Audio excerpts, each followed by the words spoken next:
Assalamualaikum warahmatullahi wabarakatuh. Selamat datang di YouTube channel saya. Perkenalkan, nama saya Nurjana Sumaya Mewar, guru bimbingan dan konseling di MTS Negeri Ambon. Pada video kali ini, saya akan menyampaikan materi saya, yaitu tentang bullying in school.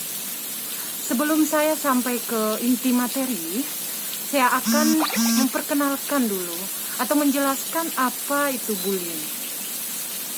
Mungkin kata bullying sudah tidak asing lagi di telinga Anda sekalian.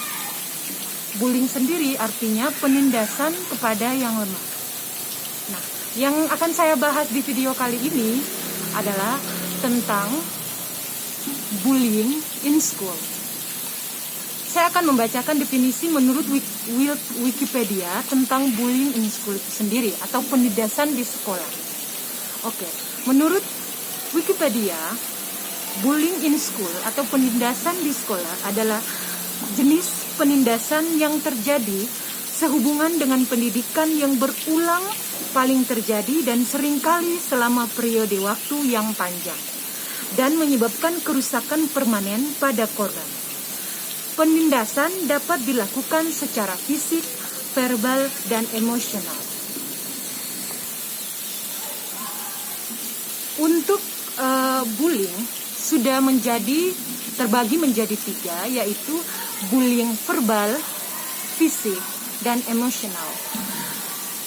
Bullying verbal sendiri yaitu dengan pengucapan contohnya di kehidupan sehari-hari yang pasti Anda temui di lingkungan Anda, atau Anda juga pernah menjadi pelaku, secara tidak langsung menjadi pelaku bullying verbal itu sendiri, yaitu dengan mengucapkan kata-kata yang termasuk dalam bullying seperti penghinaan fisik atau termasuk dalam body shaming. Nah, penghinaan fisik sendiri adalah contohnya seperti ketika kita melihat tubuh orang lain yang kecil maupun agak besar dengan langsung memberikan statement bahwa oke, dia ini bertubuh gemuk, dia ini bertubuh kurus. Mungkin bagi orang lain yang tidak memasuki keperasaan atau memasuki kata itu di dalam hati, maka itu menjadi kata-kata yang biasa. Tapi bagi orang yang mudah tersinggung, mudah depresi, akan menganggap kata-kata itu adalah sebuah cambukan, sebuah keterpurukan buat dia. Maka itu sudah masuk kategori pembulian secara verbal. Nah, pembulian di sini terjadi ketika ada pelaku dan ada si korban. Ketika pelaku mengatakan bullying verbal, maka secara tidak langsung si korban akan merasa tersakiti, dan bisa saja dari sakit hati yang dia rasakan ketika diomongkan, dibully secara verbal, bisa membuat dia depresi kalau dia tidak bisa memanajemen stresnya. Maka saya ingatkan sekali lagi kepada Anda, jangan pernah meremehkan bully sekecil apapun, karena kita tidak tahu perkataan kita akan berimbas tidak bagus pada orang lain. Kita tidak tahu omongan kita akan membuat orang sakit hati. Maka ada pepatah, lidah itu tidak bertulang. Justru dia tidak bertulang, maka kita harus hati-hati untuk mengatakan sesuatu. Mungkin itu contoh bullying verbal. Lalu yang kedua adalah bullying fisik. Bullying fisik ini sering terjadi di lingkungan kita, terutama di lingkungan sekolah.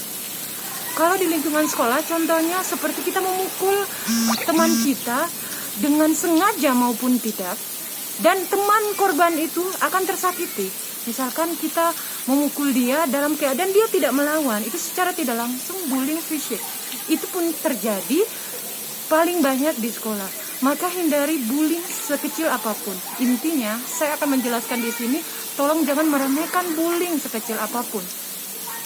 Lalu yang ketiga adalah bullying emosional. Ketika kita bullying emosional. Bullying emosional di sini Contohnya, ketika kita menghasut teman untuk melakukan tindakan bullying, itu sudah termasuk bullying emosional. Jadi, yang saya jelaskan itu adalah macam-macam bullying. Bullying ada 3 yang tadi saya jelaskan. Yang pertama adalah verbal dengan ucapan, kata-kata. Yang kedua adalah fisik dengan tindakan seperti memukul teman, mengeroyok teman. Yang ketiga adalah emosional, menghasut teman untuk melakukan bullying. Jadi teman-teman sekalian, jadi Anda sekalian, saya ingatkan sekali lagi, saya selaku guru BK sudah banyak melihat secara langsung tindakan bullying dan sudah banyak secara tidak langsung turun ke dalam permasalahan ini. Rata-rata si pelaku menganggapnya bullying hanya candaan semata, tapi si korban menganggapnya adalah sesuatu yang membuat dia sakit hati. Maka dari itu, teman-teman sekalian yang punya niatan untuk bullying, sekecil apapun di dalam hati, tolong ingatkan dampak apa yang terjadi ketika kita melakukan bullying. Ingat, sesuatu yang kita perbuat, dipikir dulu matang-matang bahwa dampak itu akan bagus apa tidak untuk orang lain. Oke. Jadi di sini saya selanjutnya yang terakhir saya akan menjelaskan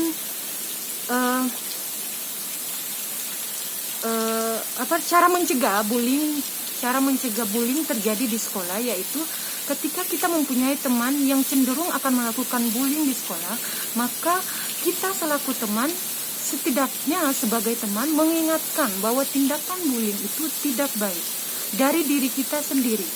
Bullying itu juga bisa terjadi dari kita sendiri. Kenapa?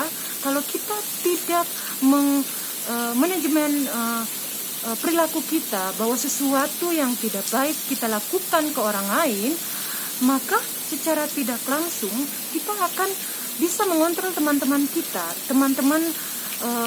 teman-teman bermain kita. Maka kalau misalkan kita terjadi di lingkungan kita, terjadi di lingkungan sekolah kita, terjadi dengan teman kita yang melakukan bullying, maka secara tidak langsung kita selaku temannya harus mengingatkan, jangan mendiamkan, karena secara tidak langsung kita kalau mendiamkan, kita juga termasuk pelaku bullying itu sendiri karena membiarkan itu terjadi.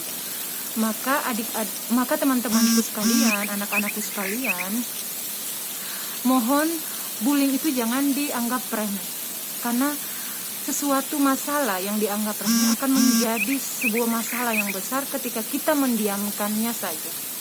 Oke, sekian penjelasan saya tentang bullying.